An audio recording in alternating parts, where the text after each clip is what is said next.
Zambia's economy is struggling to stay afloat, with inflation on the rise and pockets in what many say is the worst economic crisis since the end of one-party rule in 1991. Zambian President Edgar Lungu, who is marking a year in office, is trying to provide some solutions. The kwacha has had a rough ride due to waning demand from the world's top copper consumer, China, which hammered the Southern African nation's foreign exchange revenues.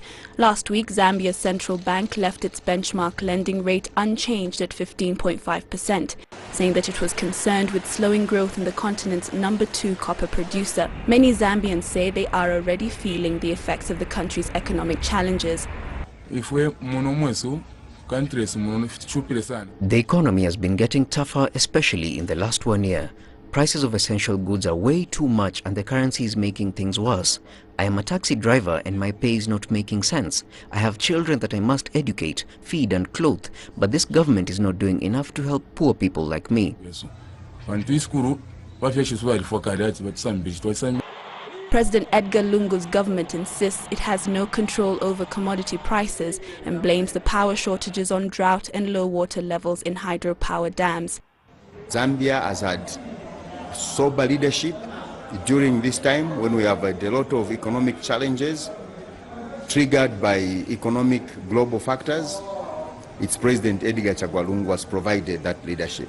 Zambia has seen roads, universities, hospitals, schools, a lot of infrastructure development under his leadership.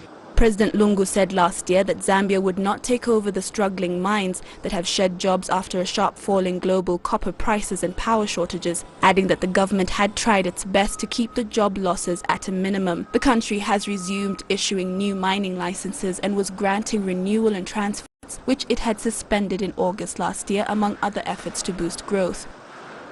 12 months in office, we've seen very little that you can talk about. Of course, they've continued with the infrastructure development and other things, but those were ongoing programs. People really are concerned about prices, which have gone very high. Inflation has risen very, very high.